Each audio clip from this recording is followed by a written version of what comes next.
1910, ya transcurridas varias décadas desde los enfrentamientos más virulentos entre católicos y liberales en la década de 1880, encontramos a Carafa acometiendo la decoración de una mansión que se levantaba lejos del damero original de la ciudad en la calle Ancha, propiedad de un exitoso matrimonio integrado por el doctor Félix T. Garzón y su esposa y prima, doña Carmen Garzón Gómez, que como vimos eran parientes políticos.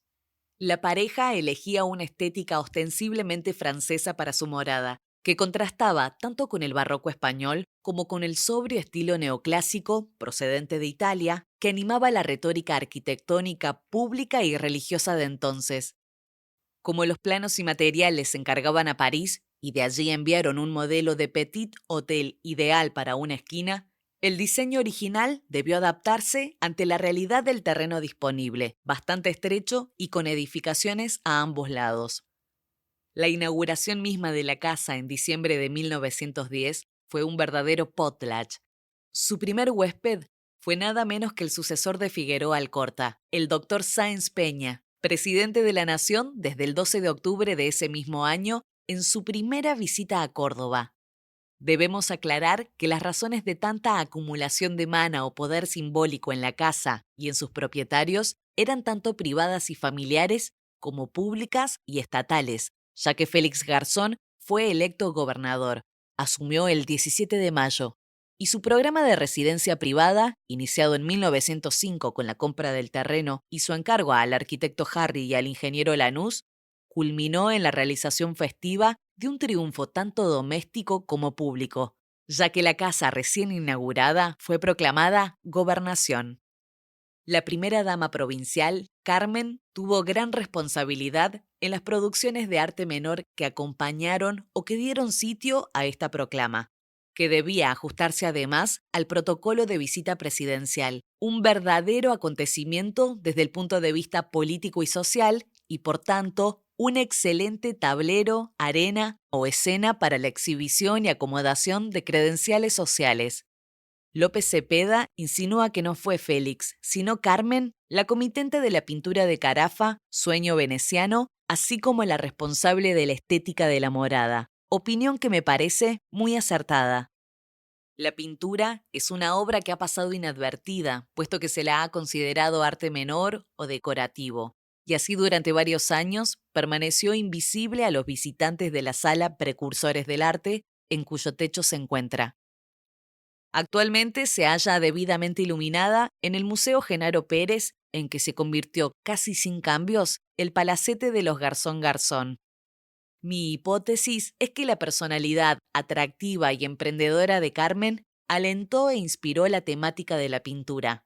Quizás un juego con su cuñado que tan bien parecía entenderse con las mujeres. Si leemos entre líneas, las marcas de la personalidad femenina presentes, por ejemplo, en el romanticismo y simbolismo de la imagen, contrastan en la presentación del autor cordobés con el carácter apacible y tranquilo de su marido, comparable en eso al tímido Charles, el marido de Emma en la novela Madame Bovary de Flaubert, seguramente degustadores, personaje real y ficcional, de un sólido y ennoblecido naturalismo. A estas alturas, podemos imaginar a Carafa como un hombre bastante pagado de sí mismo, dotado de un aura de hombre de mundo, actuando como referee en cuestiones de diversa índole estética. Mientras que Garzón era un político tibiamente identificado con los valores de cambio impulsados por el juarismo y el roquismo en Córdoba, su cuñado representaba al cosmopolita, ligado a la ciudad moderna donde había vivido y se había formado. Sin embargo, eran contemporáneos, nacidos en 1861 y 1862. Ambos representaban a una generación distinta de la de Genaro Pérez, nacido en 1839. Cuando éste fallece, en el último año del siglo XIX, encontrábase el catamarqueño en la plenitud de su carrera y representaba lo nuevo, dejando vetusto el supuesto estilo de Pérez y en general de Gonzaga Coni y sus alumnos. La historia actual del museo donde reside la pintura que nos ocupa se entrama con el proceso de especulación en lo que algunos ya veían como un centro moderno de la ciudad. Como dije más arriba, en 1905, el doctor Garzón, vicegobernador a la sazón de José Vicente Olmos, compraba el solar donde se erigiría la propiedad. El gesto que Carmen y Emilio, si pudiéramos imaginar a las personas implicadas como actantes de un relato, realizaron con el aval de Félix era antitradicional. Puede ser interpretado en la dinámica de la performatividad como la puesta en acto de una apuesta, un tiro de dados, destinado a generar respuestas en la arena política y social local, ya que como lo expresa con notable precisión Clifford Geertz, los jefes se transforman en rajás por la estética de su autoridad. Sueño veneciano. La pintura o plafón decorativo que nos ocupa fue pintada al óleo sobre lienzo, luego inserto en la mampostería del techo y ha sido convenientemente restaurada en tiempos recientes. Se trata de una tela oval de 3 metros con 97 centímetros por 6 metros con 72 centímetros. La composición apaisada queda dividida en dos por un eje horizontal que coincide con la mitad del óvalo, por debajo del cual vemos un canal veneciano, y por encima la inconfundible silueta de la ciudad invocada recortada sobre el cielo. Tanto en el agua como en el cielo aparecen situaciones o escenas relativamente autónomas integradas por figuras humanas y sobrenaturales. Esto se repite en un primerísimo plano en la parte inferior de la composición, donde una dama yace adormecida sobre una chaise longue con un libro abierto sobre la falda. Comenzando por el cielo, donde brillan la luna y las estrellas, percibimos en el cuadro un clima nocturno que remite al romanticismo y al simbolismo. A la izquierda advertimos una flotante figura femenina que derrama flores sobre la escena. Seguramente no es otra que Cloris, la deidad griega de las flores unida a Céfiro, el viento de la primavera. En varios cuadros clásicos encontramos a Cloris, una ninfa raptada por Céfiro del Jardín de las Hespérides, en programas narrativos alusivos a la fertilidad, como por ejemplo El nacimiento de la Venus de Sandro Botticelli. Cloris es un habitual acompañante de Venus, diosa que aunque no aparece representada en el cuadro, es alegorizada por Eros, las rosas rojas, las flores que arroja Cloris y las palomas blancas. A la derecha del cielo, el primer Eros avanza sobre la escena portando una antorcha encendida, lo cual, en la iconografía clásica, constituye un signo del amor triunfal. Otro Eros, asociado a Cloris en una escena relativamente autónoma, sujeta las bridas de unos medievales unicornios que tiran a su vez de una góndola, medio en el que navegan un poco fantasmagóricamente, ya que la misma no posee gondolero y las bridas son sostenidas por seres sobrenaturales, Eros y Cloris, unos curiosos personajes. Sentados cerca de la proa, percibimos a un hombre borracho, triste o ensimismado que parece un personaje de rango, o quizás un disfrazado con una capa de brocado y el típico gorro de los gobernantes de Venecia. Parece oír un conjunto musical integrado por 4 damas, situado en la parte central de la góndola, quienes aparentemente le brindan una serenata. El dux mantiene la cabeza apoyada sobre un brazo doblado, como para poder oír mejor, aunque parece percibirse en él una nota de tristeza o melancolía, quizás motivada por el alcohol. Su carácter meditativo o somnoliento, construido mediante el uso de una retórica corporal más bien post-festiva que festiva, se hunde en el transcurrir del algo lánguido triunfo o cortejo triunfal pintado por Carafa, escena que nos sitúa en el largo y embriagante carnaval veneciano. Con el brazo que cuelga por fuera de la embarcación, sostiene una máscara negra de medio rostro, un antifaz. El conjunto musical está liderado por una mujer parada cuya cabeza queda enmarcada por la luna, que canta o quizás recita, ya que sostiene un papel en la mano, con el acompañamiento de otras muy elegantemente ataviadas, con vestidos y sombreros a la moda, que tocan el violonchelo, la viola y el arpa. Todos instrumentos convenientes para una dama, ya que no hay que soplar y deformar para ello la cara. Parecen haber sido tomadas como modelo por Carafa las señoritas que integraban asociaciones como las Damas de la Providencia y similares. Yendo con la mirada finalmente hacia el fondo de la barca, vemos un hombre y una mujer más manetianos que los otros personajes, que parecen disfrutar del trasnochado cortejo. Constituyen la pareja más terrenal del cuadro. El hombre lleva puesta una alegre máscara de rostro entero que contrasta con el antifaz negro que sostenía el dux con la mano. La dama va vestida a la moda y empuña como touch una frágil sombrilla que se balancea de manera impresionista sobre el agua.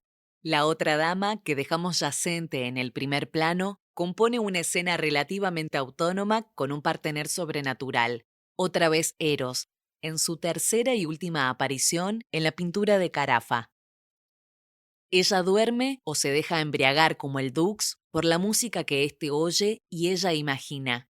Con uno de sus brazos estirado, sostiene sobre su amplia falda el libro abierto. El otro brazo está doblado a la altura de la cabeza, como si estuviera dormida o en ensoñación, o quizás escuchando lo que tiene para decirle Eros, ya que tal como está colocada su boca con respecto a la oreja de la dama, parece estar susurrándole algo. Las figuras en sí recuerdan la iconografía de Eros y Psique en una versión extremadamente pudorosa de esta última, mortal que desafiara la ira de Venus a causa de su hermosura.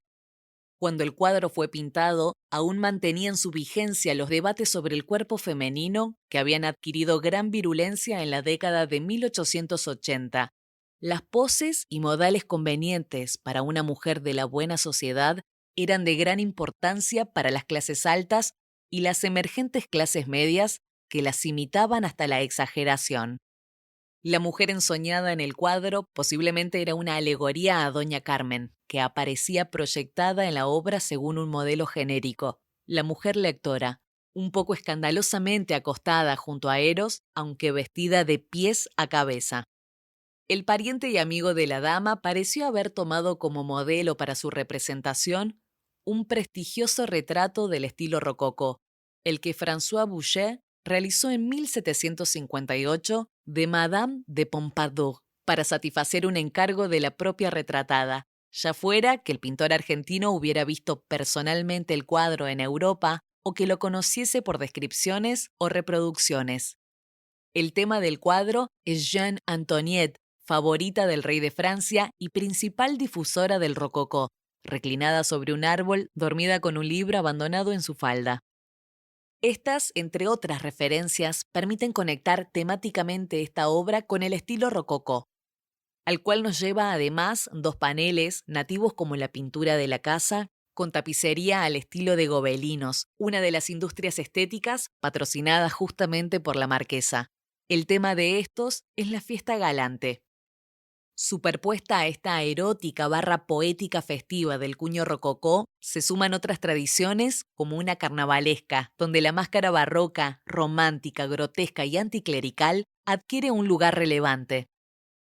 El cortejo festivo, un género que puede remontarse a la antigüedad grecolatina, como el del Démeter o el de Palas Atenea, encuentra su punto de mayor perfección en el ya nombrado Triunfo Romano, una performance pública destinada en principio a recibir a los generales victoriosos, que luego se extendió a las celebraciones caracterizadas por la observación de un traslado, en principio las tropas, el botín, los esclavos como tema o espectáculo. Y en la pintura se refiere a la presentación de una escena donde el transcurrir de un lugar a otro es el tema dominante. En nuestro caso, se trata de un cortejo triunfal, ya que se refiere al amor victorioso, simbolizado tanto por las alegorías de Venus como por Eros con la antorcha encendida en dirección inversa a la dirección seguida por la góndola, como acompañándola en su desplazamiento a través de una atmósfera o nivel de realidad común. La forma cortejo se articula a su vez con los corsos, desfiles y otros eventos de arte festivo o menor que, aunque hicieron la visita presidencial inolvidable, no han pasado a la posteridad como objetos dignos de ser analizados en relación con el arte. Ello también ocurre con la pintura de Carafa que nos ocupa, quizás a causa de que se la ha visto como un objeto decorativo destinado desde sus orígenes a permanecer fija en una arquitectura para adornarla o proporcionarle un plus estético. Sin embargo, y aprovechándose quizás de su falta de trascendencia, de su carácter decorativo, el catamarqueño formado en Rosario, Buenos Aires y Europa se permitió con esta obra algunas referencias corpóreas, eróticas y estilísticas que lo deben haber divertido bastante. Entre estas escenas marginales se encuentra la Fête Galante, que celebran los pasajeros más mundanos del cuadro. Esta escena nos recuerda la tradición iniciada en Venecia por Giorgione, continuada en Versalles por Watteau, a la cual Manet desafiaría en París con su desayuno en la hierba, tan escandaloso como Madame Bovary, por causas tanto estéticas como morales. El conjunto de signos cifrados parece indicar el gusto o la comprensión por parte de la ensoñada o embriagada dama del mundo del arte. Para ella, Carafa firma junto a la paloma blanca y las rosas, que son atributo de Venus, en un homenaje que nos recuerda el simbolismo erótico y poético del amor cortés. Por otro lado, parecen surgir dos actantes principales, Carmen y el Dux. Sin embargo, no fue en este cuadro donde la Carmen real, en su carácter de protectora o amante de las artes, logra expresar todas sus posibilidades estéticas, que en todo caso se limitan a sugerencias o comentarios hechos a Carafa. Ella, acompañada de otras damas y algunos caballeros, se encargaría de patrocinar varias artes menores destinadas a agasajar a Sáenz Peña y a la primera dama, en particular el baile de gala en su propia casa. El día en que llegó el presidente fue declarado feriado. Su visita, que se extendió desde el 7 al 10 de diciembre de 1910, fue un gran acontecimiento social que contó con un programa variado de eventos. La prensa local ha recogido algunos detalles estéticos de este continuum o clima festivo que hoy podemos rescatar, como los diferentes rituales desde lo público, embanderamiento, cortejo por la ciudad, corsos, hasta lo privado o privativo de los poderosos. Por ejemplo, algunos requisitos en el vestuario nos hablan de estricta elegancia cosmopolita en el mundo de estos últimos, la cual servía para recortarlos nítidamente, al tiempo que para fundirlos en una comunitas que venía a reemplazar en algunos aspectos el espíritu de las cofradías católicas. A manera de corolario, destaco que en la dinámica performativa el lujo y la magnificencia exhibidos fueron aparentemente superiores a las posibilidades reales de los Garzón, quienes pocos años después tuvieron que arrendar y vender la residencia y trasladarse a otra más modesta, no pudiendo quizás responder a otras apuestas estéticas más elevadas.